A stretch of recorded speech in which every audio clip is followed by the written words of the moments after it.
الحمد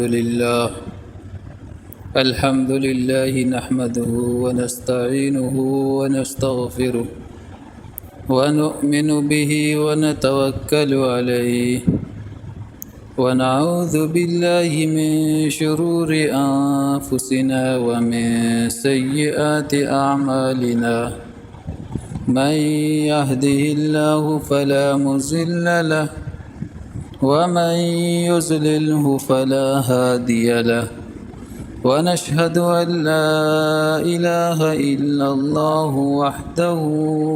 وحده لا شريك له ونشهد أن سيدنا وسندنا ومولانا محمدا عبده ورسوله أما بعد فأعوذ بالله من الشيطان الرجيم بسم الله الرحمن الرحيم ومن آياته أن خلق لكم من أنفسكم أزواجا لتسكنوا إليها وجعل بينكم مودة ورحمة وقال الله تبارك وتعالى في مقام آخر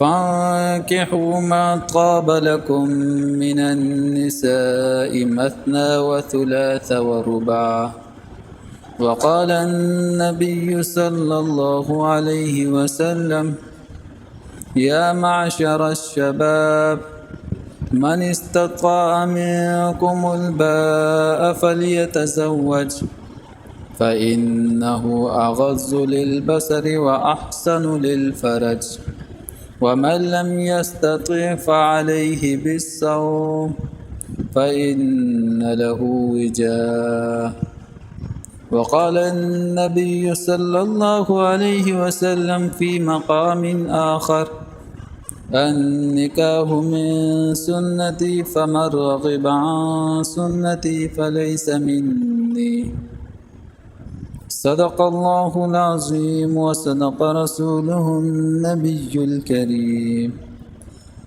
میرے واجب الاحترام قابل صد احترام بھائیوں، دوستوں اور بزرگوں، اللہ تبارک و تعالی نے قرآن مجید میں متعدد مقامات پر ایمان والوں کو حکم دیا نکاح کا، اور اسی طرح نبی کریم صلی اللہ علیہ وسلم نے متعدد جگہ پر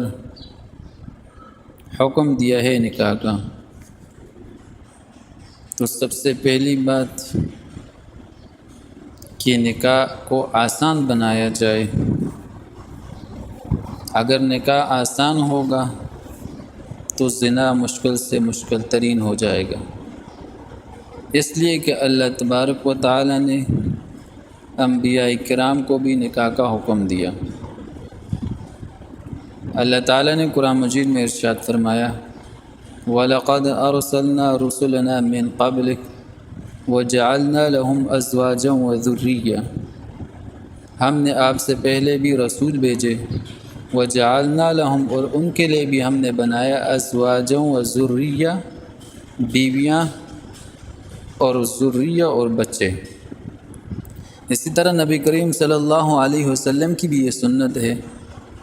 آپ علیہ السلام نے فرمایا النکاح من سنتی، نکاح میری سنت ہے، فمن رغب عن سنتی فلیس منی، اور جو میری سنت سے منہ موڑے گا بس وہ ہم میں سے نہیں ہے۔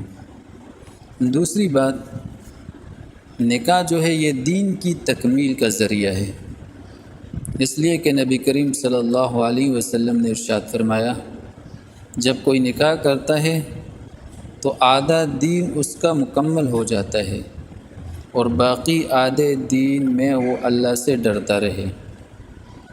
تو نکاح دین کی تکمیل کا ذریعہ ہے، صرف لذت یا اور کچھ چیز نہیں ہے، دنیا داری نہیں ہے، بلکہ یہ دین کا ایک حصہ ہے، اور حصہ بھی نہیں ہے بلکہ نصف دین ہے۔ اور تیسری بات، نکاح سکون اور راحت کا بھی ذریعہ ہے، اس لیے کہ اللہ تبارک و تعالی نے قرآن مجید میں ارشاد فرمایا وَمِنْ آيَاتِهِ أَنْ خَلَقَ لَكُم مِّنْ أَنفُسِكُمْ أَزْوَاجًا لِتَسْكُنُوا إِلَيْهَا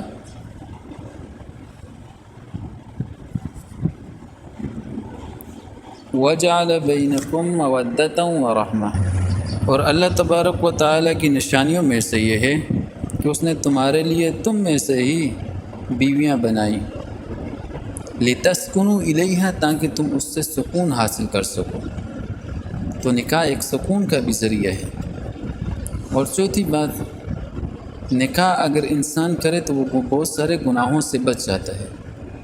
تو گناہوں سے نکاح بچاتا ہے لوگوں کو، اس لیے کہ نبی کریم صلی اللہ علیہ وسلم نے ارشاد فرمایا، یا معشر الشباب، اے نوجوانوں کی جماعت، من استطاع منکم الباء فلیتزوج، اگر تم طاقت رکھتے ہو نکاح کی، فلیتزوج، تو نکاح کرو۔ اسی طرح نکاح کا فائدہ کیا ہوگا؟ اللہ کے نبی نے آگے فرمایا، فَإِنَّهُ أَغَضُّ لِلْبَصَرِ، یہ نظروں کو جھکا دیتا ہے، وَأَحْسَنُ لِلْفَرْجِ، اور یہ شرمگاہ کی حفاظت کرتا ہے، وَمَن لَّمْ يَسْتَطِعْ، اگر تم طاقت نہیں رکھتے نکاح کی، فَعَلَيْهِ بِالصَّوْمِ، تو روزے رکھو، فَإِنَّ لَهُ وِجَاءَ، اس لیے کہ روزہ انسان کی طاقت کو کم کرتا ہے، خواہشات کو کم کرتا ہے۔ تو اس حدیث میں بھی نبی کریم صلی اللہ علیہ وسلم نے نوجوانوں کی جماعت کو مخاطب کر کے فرمایا، اگر تمہارے اندر طاقت ہے، قوت ہے، اور اتنی چیزیں میسر ہیں کہ تم خاندان کے جو ہے ضروریات کو پورا کر سکتے ہو، تو نکاح کرو، اگر طاقت نہیں ہے تو پھر روزے رکھو۔ اور نکاح کرنے کا فائدہ بھی اللہ کے نبی نے فرمایا کہ وہ فَإِنَّهُ أَغَضُّ لِلْبَصَرِ، کہ وہ نظروں کو، نگاہوں کو جھکا دیتا ہے، وَأَحْسَنُ لِلْفَرْجِ، اور وہ شرمگاہ کی حفاظت کرتا ہے۔ اسی طرح پانچویں بات، نکاح فقر سے بھی انسان کو بچاتا ہے، اس لیے کہ اللہ تبارک و تعالیٰ نے قرآن مجید میں ارشاد فرمایا، إِن يَكُونُوا فُقَرَاءَ يُغْنِهِمُ اللَّهُ مِنْ فَضْلِهِ، اگر نکاح سے پہلے تم فقیر تھے، غریب تھے، یغنیہم اللہ من فضل، تو اللہ تبارک و تعالیٰ اپنے فضل سے تمہیں غنی کر دے گا۔ یعنی آج کی جو مسلمانوں کی سوچ ہے اس کے برعکس اللہ تبارک و تعالیٰ نے قرآن مجید میں ارشاد فرمایا کہ آج انسان یہ سوچتا ہے کہ جب تک بچہ اپنے پاؤں پہ کھڑا نہیں ہوگا اس کی شادی نہیں کرواتے، حالانکہ اللہ تبارک و تعالیٰ نے ارشاد فرمایا کہ اگر تم فقیر ہوئے نکاح سے پہلے تو اللہ اپنے فضل سے تمہیں غنی کر دے گا۔ اور چھٹی بات کہ نکاح جو ہے یہ انسانی بقا کا بھی ذریعہ ہے، انسانی نسل کی بقا کا ذریعہ نکاح ہے۔ نکاح نہ ہو، حلال و حرام کی تمیز ختم ہو جائے گی، انسان میں اور حیوان میں کوئی فرق باقی نہیں رہے گا۔ اس لیے کہ نبی کریم صلی اللہ علیہ وسلم کی سنت ہے انسان کو نکاح کرنا چاہیے، جب بچے اور بچی بالغ ہو جائیں اور ان کے جوڑ کا رشتہ مل جائے تو فوراً نکاح کرنا چاہیے، اس لیے کہ دنیا میں سب سے پہلا جو رشتہ قائم ہوا وہ بھی میاں بیوی کا ہوا۔ آدم علیہ السلام اور بی بی حوا کا جو رشتہ قائم ہوا وہ بھی میاں بیوی کا ہوا، دنیا کا سب سے پہلا رشتہ ہی یہی ہے۔ اور جب انسان سوچتا ہے کہ نکاح کیا جائے تو لڑکی ڈھونڈنے کے لیے اور اپنی شریک حیات کو تلاش کرنے کے لیے انسان پریشان ہوتا ہے، تو اس کے لیے بھی اللہ کے نبی نے جو ہے احکامات اور طریقہ بتایا ہے، اس لیے کہ نبی کریم صلی اللہ علیہ وسلم نے ارشاد فرمایا، تنکح المرء لأربع، لمالها ولحسبها ولجمالها ولدینها فاظفر بذات الدین، انسان عورت سے نکاح کرتا ہے چار چیزوں کی وجہ سے، نمبر 1 مال کی وجہ سے، نمبر 2 اس کے حسن و جمال کی وجہ سے، نمبر 3 حسب و نسب کی وجہ سے، نمبر 4 اس کے دین کی وجہ سے۔ تو اللہ کے نبی نے فرمایا کہ تم دین کو ترجیح دو۔ تو انسان جب لڑکی کی تلاش کرے نکاح کے لیے تو سب سے مین چیز اس کی دین اخلاق کو دیکھے، اس کے حسن جمال کو نہ دیکھے، اس کے حسب و نسب کو نہ دیکھے، اس کے مال کو نہ دیکھے، اس لیے کہ صحابہ کرام میں بھی جن حضرت امیر المؤمنین عمر فاروق رضی اللہ تعالیٰ عنہ کا ایک واقعہ ملتا ہے۔ جب وہ اپنے بیٹے کے لیے رشتہ تلاش کر رہے تھے تو امیر المؤمنین نے جو ہے لڑکی میں صرف دینداری کو دیکھا، اس کے خوف خدا کو دیکھا، پھر اپنے بیٹے کے لیے رشتہ تلاش کیا۔ اسی طرح ہمارے اسلاف نے بھی دینداری کو دیکھا اور لڑکے کی تلاش میں بھی دینداری کو دیکھا۔ مشہور تابعی سعید ابن مسیب، ان کی ایک بیٹی تھی اور عبد الملک بن مروان نے اپنے بیٹے ولید کے لیے اس کا رشتہ مانگا، لیکن سعید ابن مسیب نے منع کر دیا۔ اس کی پاداش میں سعید ابن مسیب رحمۃ اللہ علیہ کو کوڑے بھی مارے گئے، سزائیں بھی دے گئی، لیکن سعید ابن مسیب رحمۃ اللہ علیہ نے رشتہ نہیں دیا، بلکہ اپنے ایسے شاگرد کو لڑکی کا رشتہ دیا، اپنی بیٹی کا، جو اس وقت اس علاقے میں سب سے زیادہ غریب تھا۔ تو اس سے معلوم ہوا کہ رشتے کی تلاش میں انسان دینداری کو، اخلاق کو دیکھے، مالداری کو، حسب و نسب کو، حسن و جمال کو نہ دیکھے۔ یہ ہمارے اسلاف کا طریقہ تھا۔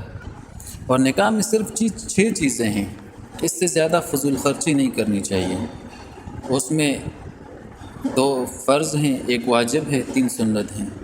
یہ 6 چیزیں اگر نکاح میں سادگی کے ساتھ ہو تو اس نکاح میں برکت رہتی ہے۔ اگر ان میں اسراف کیا جائے تو برکت ختم ہو جاتی ہے۔ سب سے پہلی چیز نکاح میں ایجاب و قبول ہے، اور دوسری چیز نکاح میں 2 گواہوں کا ہونا ہے۔ 2 گواہوں میں 1 مرد، 2 عورتیں بھی ہو سکتی ہیں، 2 مرد بھی ہو سکتے ہیں۔ اور تیسری چیز جو نکاح میں ہے وہ مہر ہے، اور اقل مہر 10 درہم ہے، کم از کم مہر کی جو مقدار ہے وہ 10 درہم ہے۔ اور چوتھی چیز نکاح میں جو ہے وہ خطبہ ہے، اور 5ویں چیز نکاح میں جو ہے وہ چھواروں کا تقسیم کرنا ہے، اور 6ٹھی چیز نکاح میں جو ہے وہ ولیمہ ہے، اپنی استطاعت کے مطابق۔ شادی اور نکاح جتنا سادگی سے ہوگا اتنا اس میں برکت زیادہ ہوگی، اور جتنی اس میں فضول خرچی ہوگی اور میوزک ہوگا، گانے ہوں گے، اتنا وہ نکاح بے برکت ہوگا۔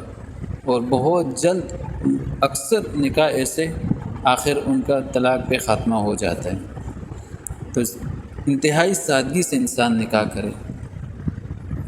سادگی سے نکاح کرنا رحمت کا ذریعہ ہے، اور اسراف کرنا یہ گناہ ہے، شیطان کو خوش کرنا ہے۔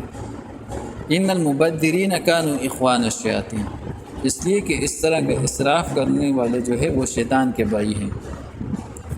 اور سادگی سنت ہے، نکاح کو انسان آسان بنائے۔ اگر نکاح آسان ہوگا تو زنا مشکل سے مشکل تر ہو جائے گا، لیکن ہمارے معاشرے میں نکاح کو اس قدر مشکل بنا دیا کہ زنا کو اتنا ہی آسان بنا دیا۔ اور رزق جو ہے کہ دروازے کھل جاتے ہیں اگر انسان نکاح کرے۔ بہت سارے لوگوں کو ایسے دیکھا ہے نکاح سے پہلے ان کا روزگار بھی ٹھیک نہیں ہوتا، بڑی مشکل سے گزارا ہوتا تھا، لیکن نکاح کرنے کے بعد اللہ تبارک و تعالیٰ نے رزق کے دروازے اس پر کھول دیے۔ سادگی غربت کی علامت نہیں ہے بلکہ سنت کی علامت ہے۔ نکاح صرف خواہشات کا پورا کرنا نہیں ہے بلکہ یہ فطری عمل ہے، اس لیے کہ نکاح آدھے دین کو بچاتا ہے انسان کو۔ نبی کریم صلی اللہ علیہ وسلم نے فرمایا تزوج فقد استکمل نصف الایمان، نکاح کرنا جو ہے یہ آدھا ایمان ہے، فلیتق اللہ فی نصف الباقی، اور آدھے کے لیے انسان اللہ سے ڈرتا رہے۔ اور سب سے آسان نکاح جو ہے، اگر کوئی سب سے سستا نکاح کرتا ہے، یہ سب سے برکت والا نکاح ہے، اس لیے کہ اللہ کے نبی نے فرمایا ان اعظم النکاح برکتاً۔ والدین کو چاہیے کہ وہ اپنے بچوں کا جتنا جلدی ممکن ہو سکے نکاح کرے۔ اگر وہ تاخیر کر رہے بلا کسی وجہ کے تو بچہ جس گناہ میں بھی مبتلا ہوگا، جتنا گناہ بچوں کو ہوگا والدین بھی اس گناہ میں شامل ہوں گے۔ اسی طرح بچیوں کے نکاح میں لوگ بہت تاخیر کرتے ہیں، جس کی وجہ سے بچیاں غلط راستوں پہ چل نکلتی ہیں اور وہ گناہوں کی لت میں لگ جاتی ہیں، وہ والدین کا نام بھی بدنام کرتی ہیں۔ اس میں بچیوں کی بھی غلطی ہے لیکن والدین کی بھی غلطی ہے۔ جیسے ہی بچہ بلوغت کو پہنچے، جوڑ کا رشتہ اس کو ملے، فوراً نکاح کر دے۔ اللہ تبارک و تعالی ہمیں عمل کی توفیق عطا فرمائے۔ وآخر الدعوانا الحمد للہ رب العالمین۔